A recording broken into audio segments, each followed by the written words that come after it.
Hey up, it's Wib, the man on the internet who paints Warhammer. The only one. I know the world is a little bit different since the last video, but I hope you're all keeping safe.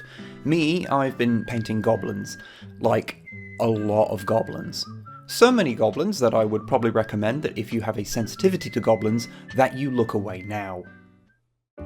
However, the first model is not a goblin. It's a Rogue Trader era Dreadnought. It might be familiar to those of you who watched the video I made about restoring it over on the main channel. I kinda said all there was to really say about it over there, so check out the video if you're interested in this one. Although I should point out that someone observed that the plasma cannon I used was an orc one, making this a rare case of a reverse orc looting.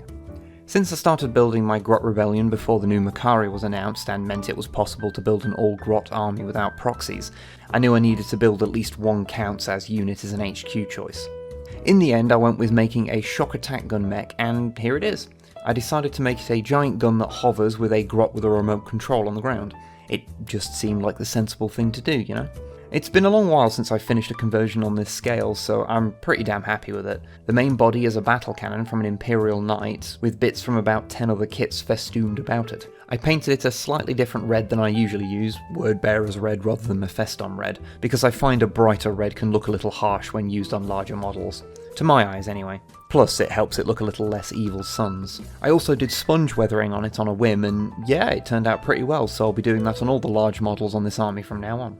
Having been bitten by the conversion bug, I built myself a runt bot. What is a runt bot? Well, they were orc robots with force fields designed to protect Gretchen squads. They even had a model. However, they've not been in the game since Rogue Trader, so I'll be running this one as a custom force field mech in Mega Armor since that's the closest thing. Due to that stat line, I built it quite a bit bigger than the original ones, and the main body is actually built around a Citadel paint pot with the top removed. The rest is spare parts, plasticard, and the occasional bit of green stuff. Basically exactly how I would imagine an orc would actually build something like this.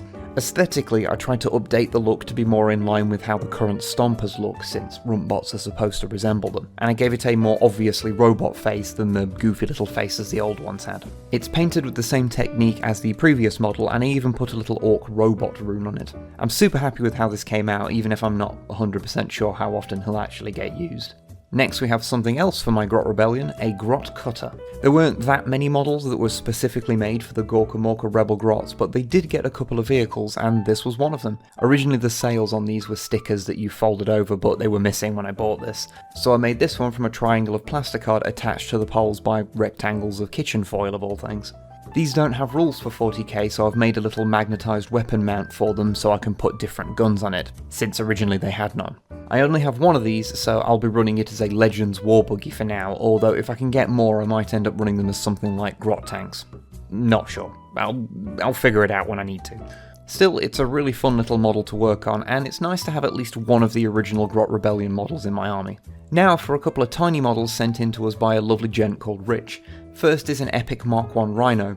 I used contrast paints on the yellow rather than my usual method so it'd match the Imperial Fist Boys I painted last year, which unfortunately has made it a little rough, and actually getting it under the harsh lights has unveiled a lot more issues that aren't really visible to the naked eye, so I'll probably have to go and fix those later. But to be fair, it took next to no time to do, so I guess that's contrast doing its job. Also, if you've ever wondered how one of these compares to a full-size Rhino, well, there you go.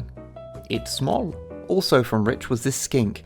I have no idea what year this comes from, since I don't really know Warhammer Fantasy models the same way I do 40k ones, so feel free to let me know in the comments when he's from. Went with the standard blue coloration since I've never done blue skin before and it seemed like fun.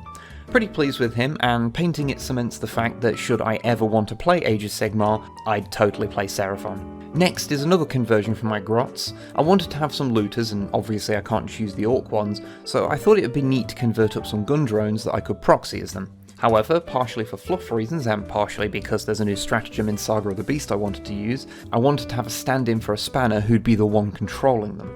And this is what I came up with. He's based on an old epic Land Raider that's been reappropriated as the base of this cyborg Grot. I added in some levers and a control panel that you can barely see, but hopefully it sells the idea that he's the one in control. His weapon is also magnetised, since I wasn't really sure what the most efficient loadout for him would be, and this allows me to change it in the future. I also painted up an actual looter gun drone too. Just like the spanner, this is based on an epic Land Raider. I've got like 7 more of them waiting too. Don't worry, I feel bad about chopping up so many old models, but in my defense, they're not particularly expensive or hard to come by on UK eBay anyway. The looters have guns that are made from whatever I had lying around and look right. So on the bright side, I've emptied out my bits box of weapons that I'd probably never actually use for anything, but would feel bad throwing them away. Sadly, these 2 test models were all I could base coat before my primer ran out, and getting more recently has been, well, a little less simple than just nipping round to my local GW for obvious reasons. I'll probably already have it sorted by the time you watch this, but I was happy to wait as it wasn't exactly an essential purchase. And I can hear you now. Oh, Wib, that was quite a few goblins, but it wasn't that many. I mean, the warning was completely unnecessary. Alright, you wanna know how many goblins I painted? 27. 27. I painted 27 regular Gretchen since the last video. Turns out the secret to get me to paint more than like 4 minis a month is just to make those minis in question grots. Like the ones from last time, there's a lot of small modifications to them. Some are just head swaps, some have weapon swaps, and some are just fun hats. Many of these are new models I bought before everything got locked down, but most of them are actually old grots that used to be part of my regular orc army. So occasionally they have paint that's a little thicker than I'd like, or some damage that I wasn't able to completely fix, but it's fine. They're 3-point models, as long as they look good in a horde, that's all that really matters. I also got it in my head that, since I'm going to be making so many of these, that it might be fun to make some of them as specialists. They won't do anything different on the tabletop, but they add some flavour to the squads. So far I have this sniper with a modified and fancier rifle, this grenadier dude who I gave a cyborg hand to, complete with power pack, a medic who's pretty basic apart from the backpack made from green stuff and the colour scheme, and finally I have a communications expert with his backpack coming from the Cadian Guardsman kit. I'm particularly proud of his headset since I had to build that from scratch. Means if I ever need to make a goblin Twitch streamer, then I know what to do now, I suppose. Oh, there's also this Grot on a flagpole from Bad Rook's ammo runts that I apparently just had lying around. He's been promoted to a full Grot now, flying a tiny flag of revolution. So yeah, that was a lot more minis than I usually paint in that kind of time period. 35 minis to be precise. And I know the vast majority of those are pretty small, but as a notoriously slow painter, that is pretty extreme for me. I think this might be the most I've painted in such a short time period for like over a decade. But let's get to totals. I have painted 46 models in 2020 so far, compared to 50 models bought, so I'm already closing in on my total for the entirety of last year, even if I've not quite broken even. Turns out when you're building a high model count army, that does involve buying 1 or 2 models. Who knew? Now if you'll excuse me, I've got more grots to paint.